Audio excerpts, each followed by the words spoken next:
출애굽기 14장 10절에서 25절의 말씀을 한 절씩 교독해 읽도록 하겠습니다. 제가 먼저 출애굽기 14장 10절을 읽겠습니다. 바로가 가까이 올 때에 이스라엘 자손이 눈을 들어 본즉 애굽 사람들이 자기들 뒤에 이른지라. 이스라엘 자손이 심히 두려워하여 여호와께 부르짖고 그들이 또 모세에게 이르되 애굽에 매장지가 없어서 당신이 우리를 이끌어내어 이 광야에서 죽게 하느냐? 어찌하여 당신이 우리를 애굽에서 이끌어내어 우리에게 이같이 하느냐? 우리가 애굽에서 당신에게 이른 말이 이것이 아니냐? 이르기를 우리를 내버려 두라. 우리가 애굽 사람을 섬길 것이라 하지 아니하더냐? 애굽 사람을 섬기는 것이 광야에서 죽는 것보다 낫겠노라. 모세가 백성에게 이르되 너희는 두려워하지 말고 가만히 서서 여호와께서 오늘 너희를 위하여 행하시는 구원을 보라. 너희가 오늘 본 애굽 사람을 영원히 다시 보지 아니하리라. 여호와께서 너희를 위하여 싸우시리니 너희는 가만히 있을지니라. 여호와께서 모세에게 이르시되 너는 어찌하여 내게 부르짖느냐? 이스라엘 자손에게 명령하여 앞으로 나가게 하고 지팡이를 들고 손을 바다 위로 내밀어 그것이 갈라지게 하라. 이스라엘 자손이 바다 가운데서 마른 땅으로 행하리라. 내가 애굽 사람들의 마음을 완악하게 할 것인즉 그들이 그 뒤를 따라 들어갈 것이라. 내가 바로와 그의 모든 군대와 그의 병거와 마병으로 말미암아 영광을 얻으리니 내가 바로와 그의 병거와 마병으로 말미암아 영광을 얻을 때야 애굽 사람들이 나를 여호와인 줄 알리라 하시더니 이스라엘 진 앞에 가던 하나님의 사자가 그들의 뒤로 옮겨 가매 구름 기둥도 앞에서 그 뒤로 옮겨 애굽 진과 이스라엘 진 사이에 이르러 서니 저쪽에는 구름과 흑암이 있고 이쪽에는 밤이 밝음으로 밤새도록 저쪽이 이쪽에 가까이 못하였더라. 모세가 바다 위로 손을 내밀매 여호와께서 큰 동풍이 밤새도록 바닷물을 물러가게 하시니 물이 갈라져 바다가 마른 땅이 된지라. 이스라엘 자손이 바다 가운데를 육지로 걸어가고 물은 그들의 좌우에 벽이 되니 애굽 사람들과 바로의 말들 병거들과 그 마병들이 다 그들의 뒤를 추격하여 바다 가운데로 들어오는지라. 새벽에 여호와께서 불과 구름 기둥 가운데서 애굽 군대를 보시고 애굽 군대를 어지럽게 하시며 그들의 병거 바퀴를 벗겨서 달리기가 어렵게 하시니 애굽 사람들이 이르되 이스라엘 앞에서 우리가 도망하자. 여호와가 그들을 위하여 싸워 애굽 사람들을 치는도다. 아멘. 할렐루야. 오늘도 말씀으로 찾아오시는 주님 만나기를 축복합니다. 저는 청년 시절에 강원도 삼척이라는 곳에 놀러 갔다가 죽을 뻔한 경험이 한 번 있습니다. 예전에 한번 이야기했던 것 같은데 제가 빌렸던 튜브가 썰물에 떠내려가는 거예요. 친구가 저거 주워라고. 근준아, 그 중에서 제가 그래도 조금은 수영을 했었거든요. 개구리 수영이라고 이렇게. 그래서 저는 이미 한 30m 정도 떠내려간 튜브를 건지러 뛰어들었습니다. 한참을 수영해 갔는데 이 거리가 잘 안 좁혀지는 거예요. 이미 제가 가는 만큼 튜브가 썰물에 의해서 떠내려가는 겁니다. 한참을 갔는데 이제 거의 한 요 앞에 한 7, 8m 앞에까지 왔어요. 그래서 조금만 더 가면 이제 튜브에 도달하겠다. 그래서 제 힘이 거의 바닥이 난 겁니다. 그래서 살짝 제가 뒤로 돌아봤는데 제가 육지로부터 엄청 많이 나온 거예요. 내가 여기서 저기까지 가면 튜브를 의지해서 육지까지 가면 좋겠는데 혹시라도 못 도착하면 어떻게 하지? 이런 걱정이 되는 거예요. 또 하나는 만약에 여기서 뒤를 돌아서 튜브 없이 내가 저 육지까지 그것도 썰물 타이밍에 물이 빨려 들어간 타이밍에 내가 육지까지 갈 수 있을까? 이것도 자신 없는 거예요. 앞으로 가기도 뭐하고 뒤로 돌아오기도 뭐한 이 진퇴양난의 상황에 제가 처한 것입니다. 결심을 했습니다. 돌아가자. 저기까지 갈 자신 없는 거예요. 우리 찬영이 있는 저 정도까지인데 여기서 저까지 갈 자신 없는 거예요. 팔에 힘이 다 풀렸어. 그래서 뒤로 죽을 똥살똥 헤엄쳐서 나오면서 물을 꼴딱꼴딱 먹어가면서 돌아왔어요. 이런 상태, 여러분들 살다 보면 앞으로 가지도 못하고 뒤로 돌아오지도 못하는 이런 진퇴양난의 상황을 혹시 경험한 적 있으십니까? 이런 위기의 상황들. 어떤 분은 결혼이 진퇴양난의 상황이다라는 분이 계세요. 같이 살자고 하니까 미칠 것 같고, 헤어지자니 아이들 때문에 또 헤어지지도 못하고, 결혼 생활이 진퇴양난 같습니다 하시는 분이 있습니다. 어떤 분은 직장 생활이 진퇴양난 같은 상황입니다. 직장에 출근하자니 직장 생활이 두렵고, 또 사표 쓰자니 경제적 문제가 걱정이 되고, 직장 생활이 진퇴양난 것 같습니다. 어떤 분은 사랑하는 사람과 이별한 상황 때문에, 그 절망의 상황 때문에 앞으로 살아갈 의욕이 없는 거예요. 그리고 죽을라니 죽을 용기도 없는 거예요. 그래서 내 삶 자체가 이 절망적 상황 앞에서 진퇴양난과 같습니다 하며 살아가는 분도 계십니다. 내 인생 어디로 가야 할지 길이 보이지 않을 때, 여러분 그럴 때 여러분은 어떻게 하십니까? 오늘 말씀에서 이스라엘 백성들이 딱 그런 상황입니다. 진퇴양난의 상황이에요. 앞에는 지금 홍해 바다가 이스라엘 백성 앞에 가로막고 있고, 지금 뒤로는 이스라엘 백성들을 추격해와 죽이려고 하는 이집트 군대가 달려오고 있습니다. 앞에는 홍해 바다, 뒤에는 이집트 군대. 이런 진퇴양난의 절망적 상황에서 이스라엘 백성들은 앞에는 홍해 바다를 가르고 그 바다의 밑바닥이 마른 땅이 되는 것을 경험하면서 그 마른 땅을 저벅저벅 걸어 건너갑니다. 그 뒤로 뒤따라오던 이집트 군대는 홍해 바다에서 모두 다 수장됩니다. 여러분, 오늘 이 이야기가 오늘날 저와 여러분의 이야기일 수도 있습니다. 내 인생의 길이 보이지 않을 때, 절망적인 상황 속에서 우리는 어떻게 하면 이스라엘처럼 이 절망의 현실을 가르고 마른 땅을 경험하며 마른 땅을 밟고 전진하는 기적 같은 일들이 내 인생에도 일어날 수 있을까? 오늘 말씀 속에서 그 원리가 보이는데요, 두 가지를 제시하고 싶습니다. 하나는 따라서 해봅시다. 원망을 멈추고 믿음으로 선포하라. 두 번째는요, 따라서 해보겠습니다. 하나님의 뜻에 순종하여 행동하라. 이 두 가지가 오늘 말씀에 믿음으로써 내 모든 절망의 상황을 극복하는 비결이라 할 수 있는데, 왜 그런지를 좀 살펴보겠습니다. 이스라엘 백성들은 당장의 이런 진퇴양난의 상황 속에서 믿음의 방법을 선택하기보다는 두려워합니다. 심히 두려워합니다. 그리고 하나님께 부르짖고 지도자를 원망합니다. 우리 10절에서 12절 말씀을 한번 여러분 읽어주시겠습니까? 자막을 보시고 함께 읽어봅시다. 시작. 바로가 가까이 올 때에 이스라엘 자손이 눈을 들어 본즉 애굽 사람들이 자기들 뒤에 이른지라. 이스라엘 자손이 심히 두려워하여 여호와께 부르짖고, 그들이 또 모세에게 이르되 애굽에 매장지가 없어서 당신이 우리를 이끌어내어 이 광야에서 죽게 하느냐? 어찌하여 당신이 우리를 애굽에서 이끌어내어 우리에게 이같이 하느냐? 우리가 애굽에서 당신에게 이른 말이 이것이 아니냐? 이르기를 우리를 내버려 두라. 우리가 애굽 사람을 섬길 것이라 하지 아니하더냐? 애굽 사람을 섬기는 것이 광야에서 죽는 것보다 낫겠노라.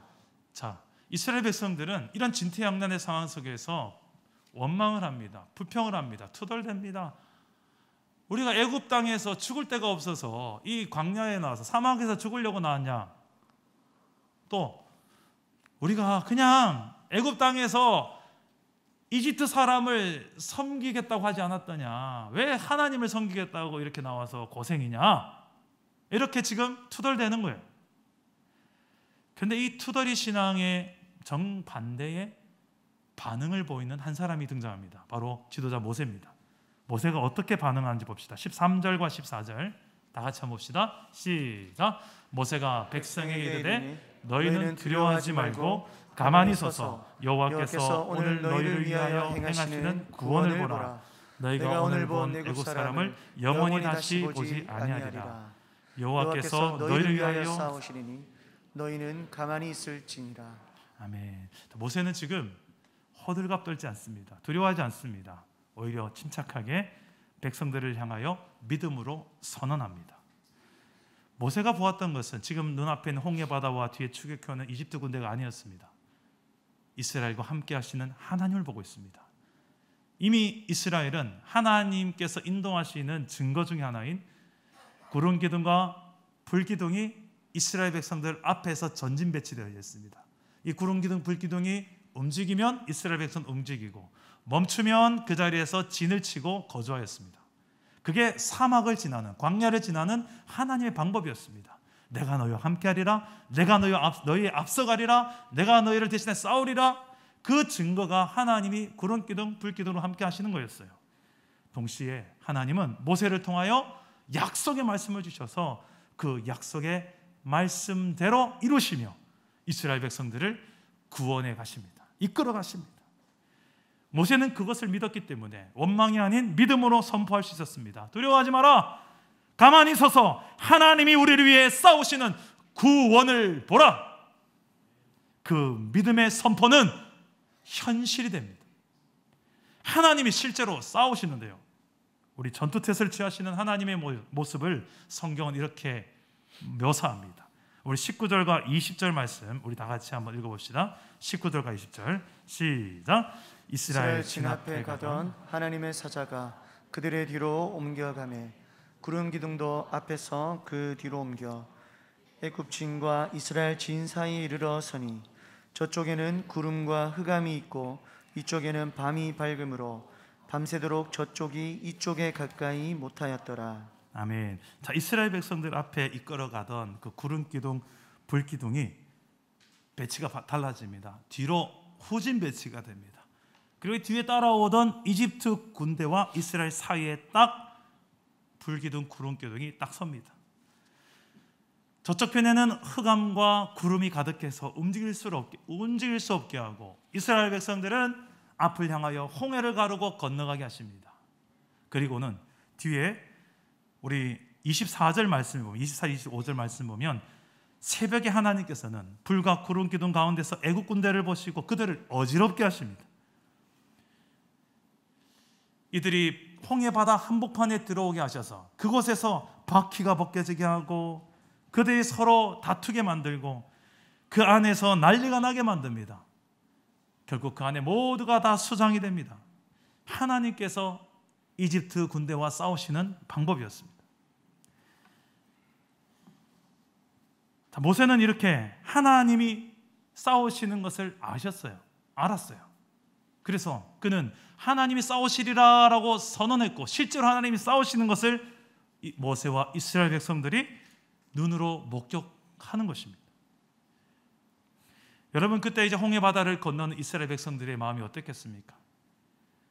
그 큰 홍해 바다가 갈라지고 그 바닷물이 양쪽에 벽이 돼서 그 물벽이 되어 있는 그 사이로 마른 땅을 밟으며 지나가는데 양쪽 수중벽에 물고기들이 지나가지 않았을까요? 최초의 아름다운 수족관을 경험하지 않았겠습니까? 얼마나 그게 놀랍고 감격스러웠겠습니까? 이게 바로 구원의 감격입니다. 아멘. 하나님께서는 저와 여러분을 구원하기 위하여서 이 땅에 예수님을 보내주셨고 하나밖에 없는 아들 예수님을 십자가에 죽이면서 우리의 죄값을 대신 지불하셨습니다. 이 감격이 여러분 안에 지금 오늘 예배하는 가운데 충만하게 흐르고 있습니까? 만약에 내 안에 그 감격이 식었다면, 이 구원의 감격이 없다면 다시 우리는 예수님의 십자가 앞으로 가서 나를 구원한 그 현장으로 나가야 됩니다. 믿음의 눈을 들고 주님의 십자가 앞에 가서 주님의 얼굴을 바라보고 주님의 눈빛을 보고 주님의 입술을 주목하며 그 주님이 나를 어떻게 바라보시는지, 그 주님이 나에게 뭐라 말씀하시는지 우리는 들어야 됩니다. 분명히 이렇게 말씀하실 거예요.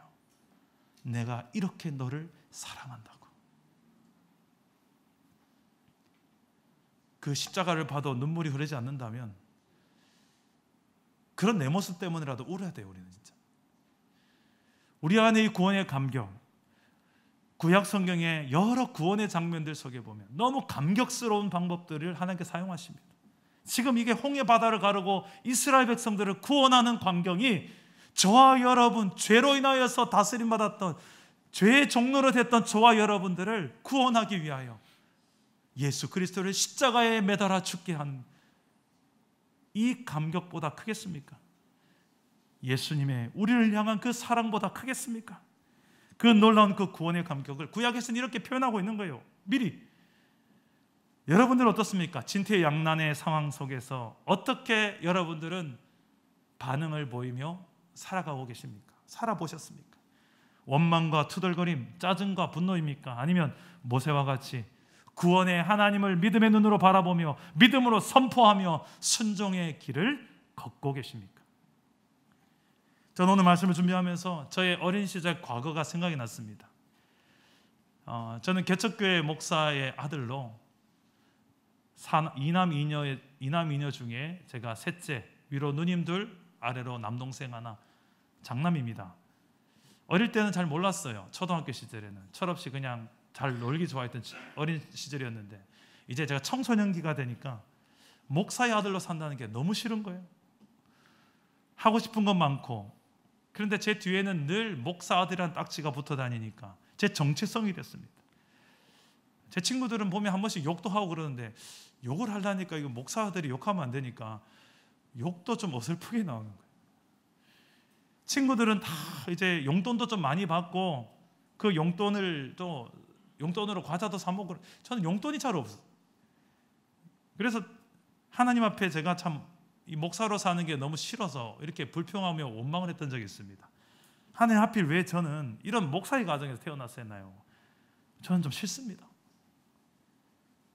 때로는 저는 집을 나가고 싶었던 적도 있었어요. 청소년 시절에. 그래서 몇 번의 가출을 제가 시도를 했었습니다. 근데 마땅히 갈 곳이 없는 거예요. 다시 집에 돌아왔죠. 어떤 때는 힘든 내 마음을 이해해 주지 못하는 어머니와 좀 다투다가 너무 속상해가지고 난 집 나갈 겁니다. 뛰쳐나간 곳이 여전히 갈 곳이 없는 거예요. 돈 없고 갈 곳 없으니까 어디 가겠어요. 저희 집에 있는 옥상에 제가 올라가서, 그 당시에 옥상에 가보면 물탱크가 플라스틱이나 이런 게 아니라 시멘트로 된 이 수조가 있었어요. 시멘트, 그 경험이 있는 분들만 끄떡끄떡 하시네요. 그런 시멘트 물탱크 위에 올라가서 벌러덩 누워서 하늘을 바라보고 누워 있었습니다.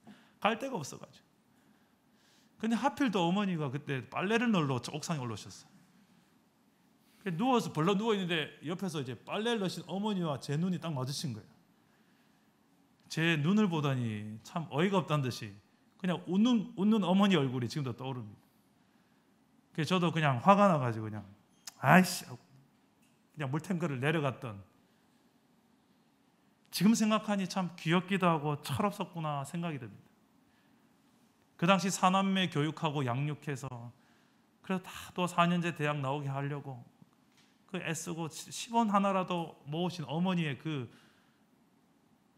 알뜰살뜰한 그 모습을 왜 나는 못 봤을까, 그때 당시. 그래서 용돈 안 준다고 불평했던 제가 얼마나 철이 없는 제 모습이었는지. 저는 이 환경도 이렇게 불평하며 자라났지만 제 스스로에게도 참 많이 못마땅하며 자라났습니다. 부산의 제 친구들은 왜 다 장동건처럼 잘생겼는지, 키 크고 잘생긴 친구밖에 없는 거예요.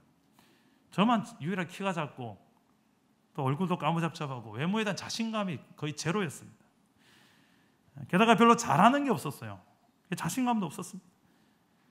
제 주변의 사람들은 저를 향하여 이렇게 좀 비교급으로 이야기를 많이 하더라고요.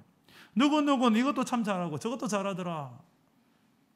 마치 넌 이건 잘 못하지 않느냐, 이럴 말을 하고 싶으신 거예요. 외모는 어쩜 저렇게 키도 크고 잘생겼는지. 나는 키 작고 참 생긴 것도 볼품 못 썼는데. 여러분 절대 누구와 비교하지 마십시오, 내 자식들을 향하여. 그런데 저는 하나님께 이런 못난 놈으로 만드셨는지, 왜 이렇게 만들고 이런 환경 속에 자라게 하셨는지 너무 힘드니까 원망을 할 때가 있었습니다. 저도 좀 잘하고 싶고, 나도 좀 인정받고 싶고, 좀 용돈도 좀 받고 싶고, 그래 좀 쓰고 또 명함도 내밀고 싶은데 아무것도 없는 거예요. 그래서 제가 청소년 시절에 참 내 마음에 딱 와닿았던 찬양이 하나 있었어요. 너무 제 이야기를 하는 것 같은 찬양 하나가, 똑바로 보고 싶어요 주님이라는 찬양인데, 혹시 아십니까? 가사에 이런 대목이 있어요. 주님, 이 낮은 자를 통하여 어디에 쓰시려고 이렇게 초라한 모습으로 만들어 놓으셨나요? 혹시 아십니까 이 노래? 주님이 낮은 자를 통하여 어디에 쓰시려고 이렇게 초라한 모습으로 만들어 놓으셨나요? 당신께 드릴 것은 사모하는 이 마음뿐. 이 생명도 달라시면 십자가에 놓겠으니. 이런 찬양이에요. 근데 너무 제 처지를 너무 공감하는 찬양이었어요. 이 초라한 모습으로 왜 만들어 놓으셨나요? 왜 이런 환경에 저를 두셨나요? 그리고 제 마음에 도전을 주는 한 말씀이 있습니다. 내게 능력 주시는 자 안에서 내가 모든 것을 할 수 있느니라. 할 수 있거든이 무슨 말이냐? 믿는 자에게 능히 하지 못할 일이 없느니라. 이런 말씀이 제 마음에 팍팍 꽂히는 거예요. 그래서 저는 이 말씀들을 늘 제가 생각하며 연약해질 때마다 선포했던 기억이 납니다. 그러면서 조그만 거 하나하나 제가 도전하기 시작했어요. 제가 특히 열등하고 연약하고 컴플렉스라고 생각했던 이 모든 것들을 향하여 그래 한번 해보자. 근데 제 삶의 변화들이 일어나기 시작합니다. 저는 고등학교 1학년 때까지만 해도 우리 반에서 키가 작기로 거의 1번, 1등, 2등으로 작았어요. 키가. 그래서 번호가 늘 2번, 3번 뭐 이렇게 했습니다. 갑자기 고등학교 2학년 때부터 키가 크기 시작하는데 엄청나게 크는 거예요. 고등학교 2학년, 3학년부터. 그래서 이만큼 커버렸습니다. 어머니께서 정말 형편이 어려웠는데 꼭 이 우유급식은 끊지 않으시더라고요. 그 우유급식의 효과인지 아니면 제가 하나님 앞에 늘 이렇게 하나님 키 좀 크게 해주세요. 기도에 응답하신 건지 아니면 둘 다인지. 외모도 제가 최선을 다해서 꾸미기 시작했어요. 제가 봐도 제가 너무 못나게 생겼어. 지금은 좀 볼만한데 그때는 왜 그렇게 제 얼굴을 보는 게 이렇게 거울 보기가 싫은지요. 그래서 아침에 제가 거울을 보면요 1시간 이전에 거울 앞에서 나온 적이 없었습니다. 청소년 시절에 어떻게 하면 좀 나도 좀 친구처럼 장동건이 돼볼까 해서 막 무스도 바르고 뭐 별것 다 했어요. 목걸이도 차보고 팔찌도 쳐보고 별의별 짓을 다 했어요. 코가 좀 낮으니까 코 좀 높아지라고 이렇게 코를 세운다고 하루에 한 100번 이렇게 만진 것 같아요. 웃는 모습도 제가 왜 이렇게 웃는 모습 왜 이렇게 부자연스럽고 그래서 웃는 모습도 거울 보면서 한 수십 번 연습. 별의별 짓 다 하면서 이 외적인 컴플렉스를 이겨보려고. 근데 어느 순간 보니까 거울에 비친 내 모습이 그렇게 나쁘지 않은 거예요. 봐줄만한 거예요. 그러면서 제가 스스로에게 이렇게 인정하는 거예요. 너 괜찮아. 나쁘지 않아. 이동건으로 살아. 하면서 스스로에게 이렇게 격려하고 하나님의 눈으로 저에게 계속 너는 내 소중한 사람이야. 너는 하나님의 소중한 사람. 계속 거울 보면서 세뇌를 했습니다. 음악도 저는 제가 다녔던 동부산제일교회에 중고등부 이제 선배들 중에 왜 그렇게 다 멋진 교회 오빠들밖에 없는지 모르겠어요. 어제 토요일 오후에 우리 사랑남원교회 와보시면 성도들이 와서 청소도 하고 주일 준비도 하고 주보도 적고 막 성도들 북적북적합니다. 근데 한 분이 요 앞에서 저 은은한 조명 가운데서 기타를 치면서 쟁가쟁가 하면서 찬양을 부르는 거예요. 우리 교회 안간사님이라는 분이 있습니다. 오늘 찬양 인도한 분인데 안진홍 간사님 앞에 찬양을 막 오늘 주일날 부르고 연습하고 있더라고요. 그 뒷모습을 딱 보는 순간에 내가 내가 중고등부 시절에 우리 교회에서 그 흔하게 봤던 교회 오빠의 뒷모습이다. 그래서 제 아내를 불렀습니다. 여보 이리 와봐라고. 저게 왕년의 교회 오빠의 진정한 뒷모습이라고. 아내가 갑자기 동영상을 막 찍더라고요. 그러냐고. 여러분 그런 교회 오빠들이 가득했는데도 저는 기타 하나 칠 수 없었고 피아노도 못 치고 노래도 늘 꺽꺽거리는 목소리로 성가대에서도 늘 조심스레 불렀던 제 모습이 초라했어요. 그래서 제가 아무도 없는 시간에 교회 가서 혼자서 이제는 피아노를 스스로 배우기 시작했고요. 기타를 배우기 시작했습니다. 혼자 독학을 해서 그렇게 제가 시작한 것이 이제 청년 시절에 이제 신학교에서 신학교를 대표하는 찬양 인도자가 됐어요. 그리고 신학교에서 제가 잘 갔던 곳이 도서관 아니면 축구장이나 농구장 아니면 음악관이었어요. 공부, 운동 아니면 음악이었는데 음악관에 가서 제일 잘했던 게 제가 불 꺼놓고 혼자서 피아노 치며 찬양하는 거였어요. 1시간, 2시간 동안. 불 꺼놓고 기타하며 동아리방에서 찬양하는 게 제 가장 큰 기쁨 중에 하나였어요. 그러다 보니 이제 노래가 하나씩 또 만들어져요. 그 찬양을 작곡하기 시작했어요. 지금 20년이 지난 지금 한 30곡, 30여 곡이 만들어져 있습니다.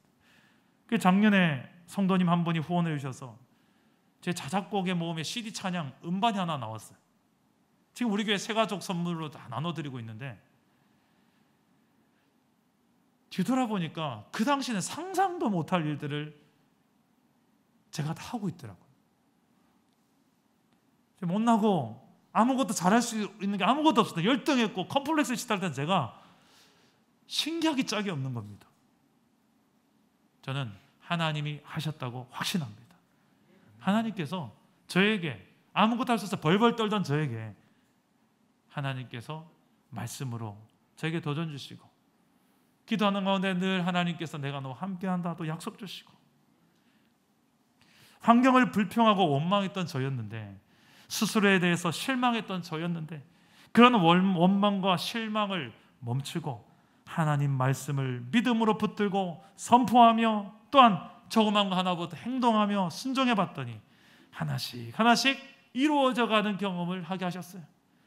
22년 동안 저는 전도사 시절, 강도사, 부교역자 시절 22년 동안 제가 부교역자 생활을 했습니다.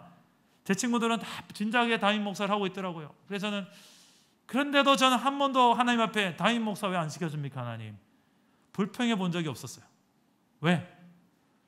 지금 이렇게 부교육자 생활하는 것 자체도 저는 기적이거든요. 너무 행복하거든요. 내가 이렇게 하나님을 위해서 교회를 위해서 소중하게 쓸 수 있다는 자체가 너무 놀랍고 감격스럽고 기쁜 거예요. 그래서 저는 뭘 하나 맡아주더라도요 교회에서 이게 왜 떡이냐 하고 너무 기쁘게 감당했었습니다. 그렇게 22년을 달려온 것 같아요. 때가 되니까 하나님께서 이렇게 멋진 공동체 사랑 담은 교회 담임 목사로 하나님께서 저를 세워주신 줄 믿습니다. 아멘. 제가 참 좋아하는 찬양이 하나님 한 번도 나를 실망시킨 적 없으시고 오 신실하신 주 찬양인데 정말 제가 하나님 앞에 실망한 적이 없어서 이 찬양을 부른 게 아니라 저도 하나님께 실망을 많이 했었어요. 청소년 시절에. 근데 그보다 더 비할 수 없는 크기로 하나님께서 그 모든 과정 속에 그 하나님의 놀라운 일들을 이루시는 과정이었음을 뒤늦게라도 알게 하시더라고요. 알고 보니 제가 그 불평하고 원망했던 그 모든 나의 처지와 상황들도 그 속에 하나님의 최선은 흐르고 있었는 줄 믿습니다. 모세도 처음부터는 이런 믿음의 사람이 아니었습니다. 하나님이 부르실 때 너 좀 쓰자 하니까 하나님 갈만한 사람을 보내시고 할만한 사람을 쓰십시오. 저는 아닙니다. 하나님 부르심 앞에 거절하고 불순종했던 사람이 모세였습니다. 겨우 근거히 이제 아론을 붙여서 순종해서 갔는데 하나님 뜻대로 가서 말씀을 선포해 봤는데 결과가 뭐냐? 오히려 더 노동을 심하게 시키는 상황이 악화되는 이스라엘의 상황을 경험하고 모세는 원망합니다. 하나님 이게 뭡니까? 뜻대로 했는데 왜 안 이루어집니까? 아무 일들이 안 일어납니까?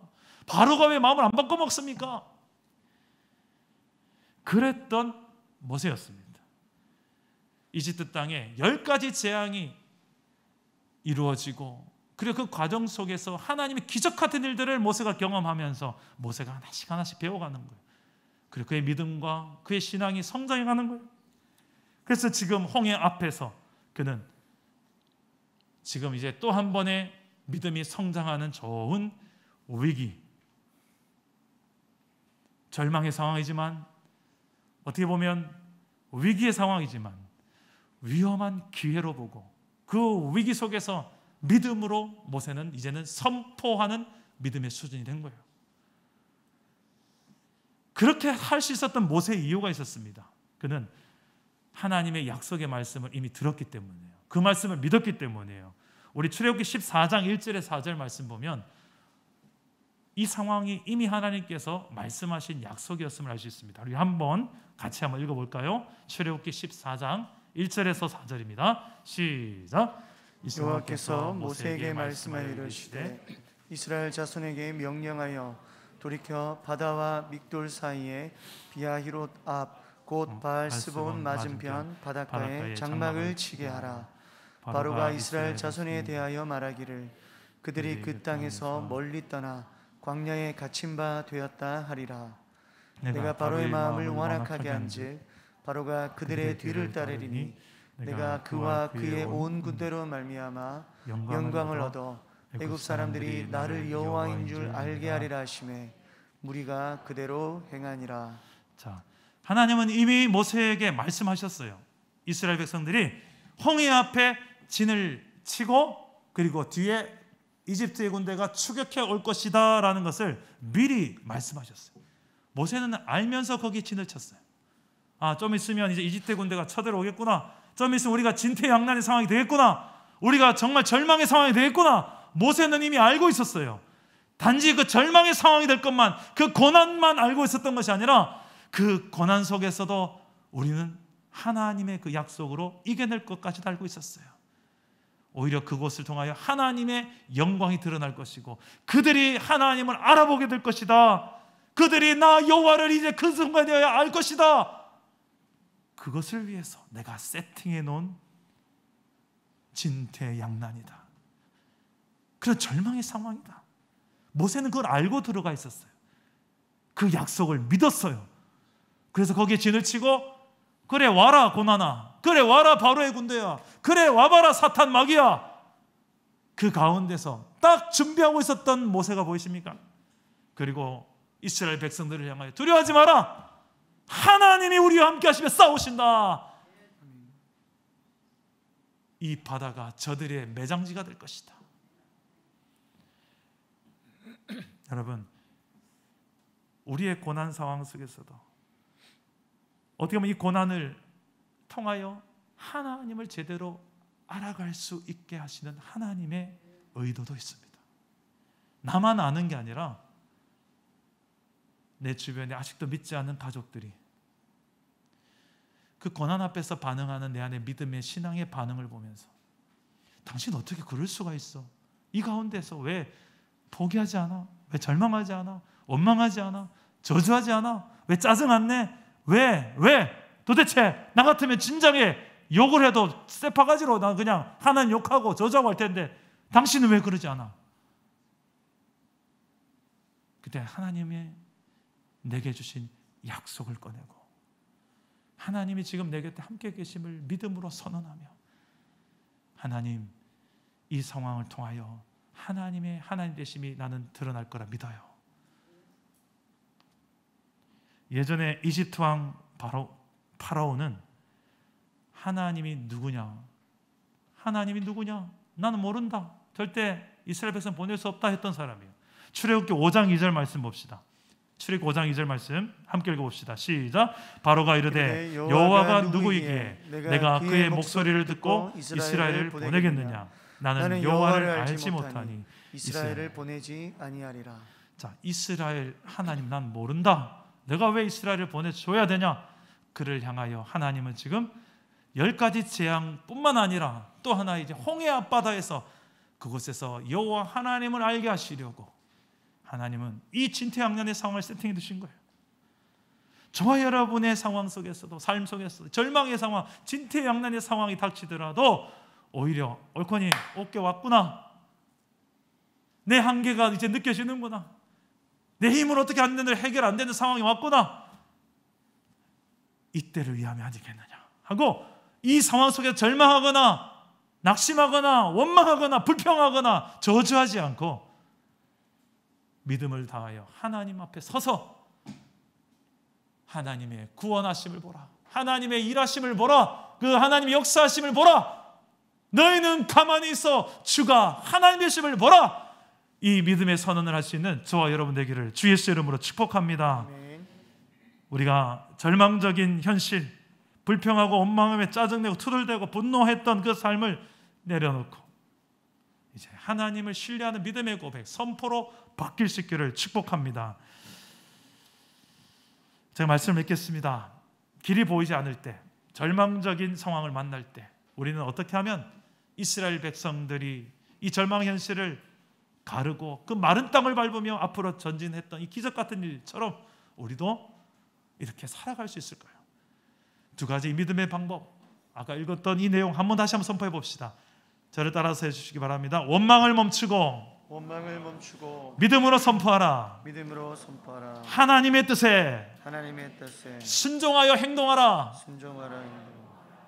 모세가 했던 순종은 진치라는 곳에 진친 것뿐이고, 그리고 지팡이 내밀을 할 때 내민 것뿐이었습니다.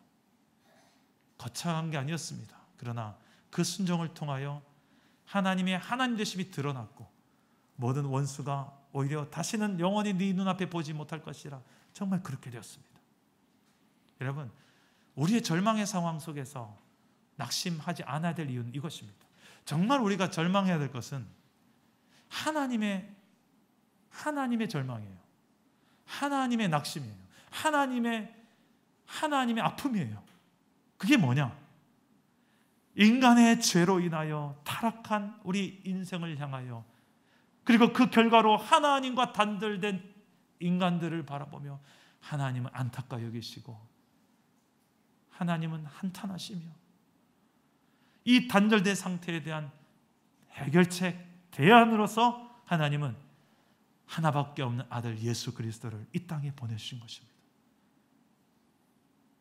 가장 심각한 절망은 하나님과의 단절입니다. 그건 별로 중요하지 않고, 돈이 없어서 절망하고, 건강이 좀 약해져서 절망하고, 관계가 힘들어진 절망하는 것, 물론 그것도 절망스러운 상황이지만 우리가 정말 안타깝게 여겨야 될 절망적 상황은 하나님 없이도 살만한 상태 아니겠습니까? 하나님 없이도 난 충분히 살만합니다. 하나님을 등지고 살아가는 상태의 연속 아니겠습니까? 그런 우리를 향하여 하나님은 죄와 사망의 지배 아래서 그냥 두지 않고 예수님을 보내셔서 우리의 죄를 대신해서 2022년 전에 이 땅에 예수님을 보내시고 죄에 대한 형벌을 그에게 대신 지게 하셔서 십자가에 죽으시고 3일 만에 부활하게 하신 하나님, 이제 죄도 이기고 사망도 이기신 주 예수 그리스도를 믿는 자마다 하나님의 통치 아래서 사는 행복과 평안, 이걸 주고 싶으셨어. 그런 하나님의 나라를 누리며 증거하는 인생으로 우리를 만들고 싶으셔서 하나님은 예수 그리스도를 이 땅에 보내주셨습니다. 이 땅에 어떤 절망의 상황을 경험하더라도 구원의 하나님, 회복의 하나님을 바라보면서 믿음의 선포와 순종으로 마른 땅을 밟고 홍해 바다를 건너는 그런 하나님 나라 백성, 저와 여러분 되기를 축복합니다. 한 주간 이 믿음대로 되어진 역사를 경험할 수 있기를 축복합니다. 하나님은 하나밖에 없는 아들도 아끼지 않고 우리 모든 사람을 위하여 내줄 수 있는 분이셨습니다. 그 아들과 함께 어찌 모든 것을 우리에게 주시지 않겠습니까? 이 믿음을 가지고 내 모든 문제의 상황, 절망의 상황 속에 구원을 위해서라면, 나의 회복을 위해서라면 아들까지 아끼지 않고 내줄 수 있는 그분을 신뢰함으로 구원을 선포하십시오. 하나님의 구원을 보라고, 하나님의 일하심을 보라고, 내 하나님이 이런 분이라고 당당하게 선포하면서 말씀을 의지하여 우리가 순종의 길로 다시금 내딛는 복된 한 주가 되기를 주 예수의 이름으로 축원합니다. 오늘 말씀을 생각하며 우리 함께 찬양하고 기도하겠습니다. 지난 금요 성령 집회 때 불렀던 우리 새 찬양인데요, 우리 방금 불렀던 우리 찬양, 복음의 능력이 담겨 있는 가사 내용인 것 같아요. 우리 가사를 잘 생각해 보면서 우리 한번 찬양해 보겠습니다.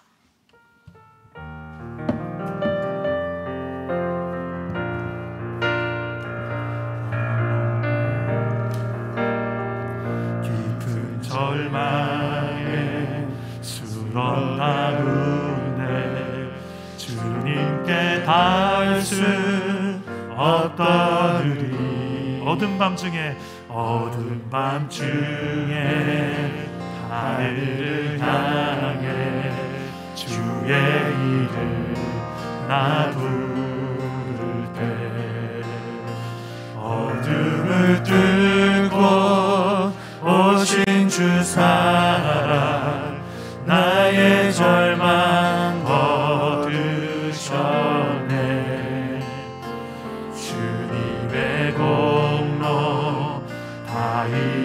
오셨네. 주 예수 나의 산소만. 그 누가 주의 자비를, 그 누가 주의 자비를 알아. 한없는 은혜 증량할까.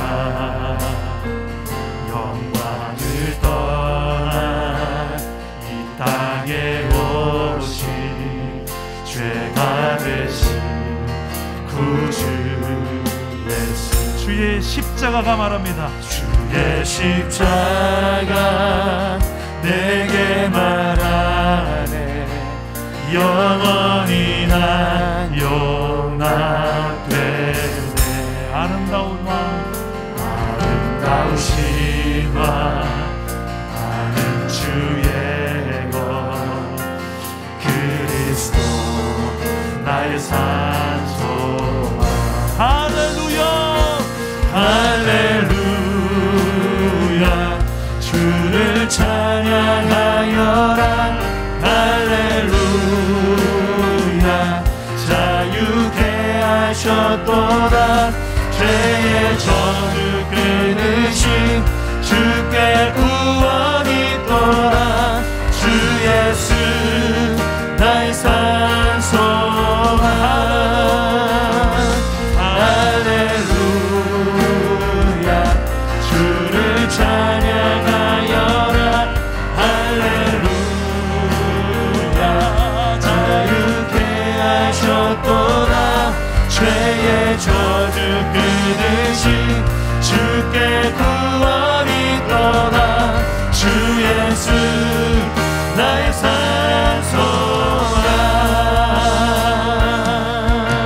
언약된 아침에 언약된 아침 장사된 몸에 부활의 왕이 시작됐네.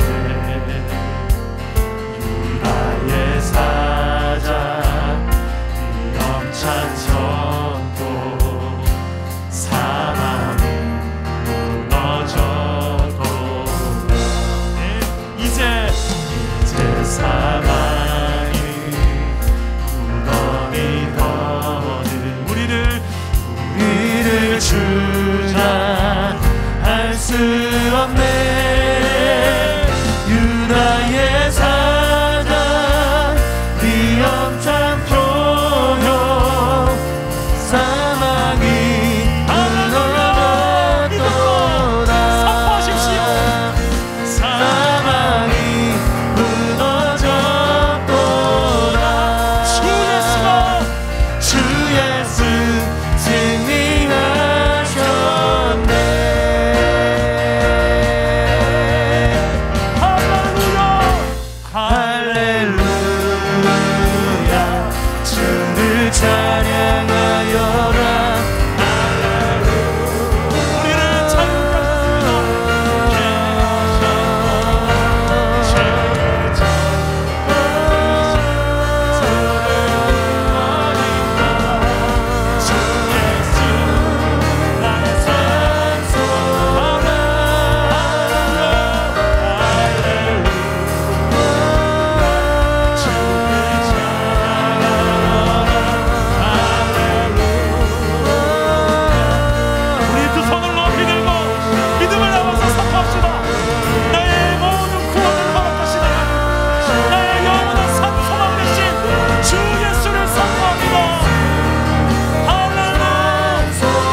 오늘 말씀 붙들고 기도합시다. 내 인생의 절망의 상황들, 그 속에서 나도 이스라엘 백성들처럼 홍해를 가르고 마른 땅을 경험하기 위해서 내가 순종해야 될 그 지팡이는 무엇입니까? 내밀어야 될 지팡이는 무엇입니까? 내 안에 멈추어야 될 원망과 투덜됨과 이 저주는 무엇입니까? 예수 그리스도를 믿는다는 것은 이제 더 이상 내 모든 환경에 영향을 받는 것이 아니라, 환경의 지배를 받는 것이 아니라 하나님께 지배를 받는 인생이 되는 것입니다. 하나님의 통치 아래서 온 우주 만물을 창조한 하나님을 인정하며 내 삶의 모든 영역에서 그분의 통치 아래 살아가는 삶, 이게 예수 믿는 삶입니다. 오늘 하나님, 내 안에 이 절망이 나를 이기지 못하도록, 내 안에 모든 진퇴양난의 상황 속에서 내가 무릎 꿇지 않도록 하나님, 내 안에 믿음의 고백과 선포로 앞으로 순종하며, 말씀에 순종하며 앞으로 내딛는 승리의 종이 되게 하여 주옵소서. 우리 저를 따라오고 기도하겠습니다. 주여 은혜를 주옵소서. 주여 은혜를 주옵소서. 주여 믿음을 주옵소서. 주여 믿음을 주옵소서. 주여 승리케 하옵소서. 주여 승리케 하옵소서. 기도합니다. 아버지 하나님, 우리의 인생 가운데 하나님이 통치자가 되시고 하나님 우리를 위해 싸우시며 하나님이 주는 인생으로 우리가 걸어가게 하셔서 더 이상 이 절망의 상황이 나를 지배하지 못하게 하옵소서. 진퇴양난의 상황이 온다 할지라도 그 앞에 무릎 꿇는 자가 아니라 여호와 앞에 서서 주 여호와 하나님이 이루시는 구원을 보라. 하나님이 우리를 위하여 싸우시리라. 하나님이 너를 위하여 싸우시리라. 그 약속하시는 하나님의 음성을 듣고 우리가 함께 믿음으로 독립하게 하시고 우리가 함께 이 길을 걸어가게 하여 주옵소서. 이 코로나 시대 속에서도 사랑다운 교회가 여기까지 온 것이 하나님의 은혜입니다. 하나님이 일하셨습니다. 이제도 일하시고 내일도 일하실 것입니다. 믿음의 눈 들고 내가 순종하며 하고 있습니다. 이 연약한 나를 부르셨사오니 앞으로 우리 길 가운데서도 끝까지 쉬지 않게 하시고 기도하게 해주십시오. 기도하게 해주십시오. 구경꾼이 되지 말게 해주십시오. 건강하는 자가 되지 말게 해주십시오. 여호와를 일하심을 나도 목격하는 주역이 되게 해주십시오. 하나님 어둠을 향하여서 더 이상 우리가 타협하지 말게 하시고 불신앙과 불평과 원망과 싸우게 하시고 모든 저롱과 모든 비아냥대는 것과 더 이상 여기에서 휘둘리지 않게 하여 주옵소서. 주님, 내 안에 계시며 우리를 위해 싸우시는 하나님 바라보며 담대히 나아가 주의 방법으로 싸우는 주의 종들이 되게 하옵소서. 주님, 역사하여 주옵소서.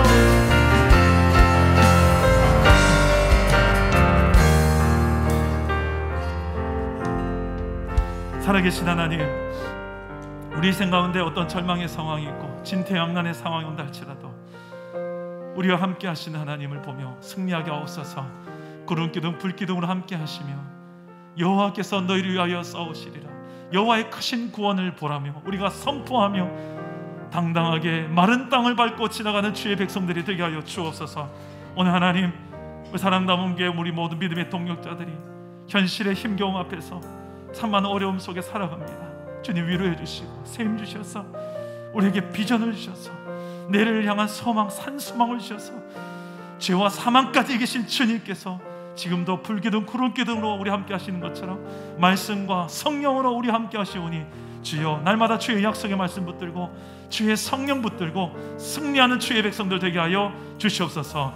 그렇게 역사하실 주님을 믿사오며 예수 그리스도의 이름으로 기도드립니다. 아멘.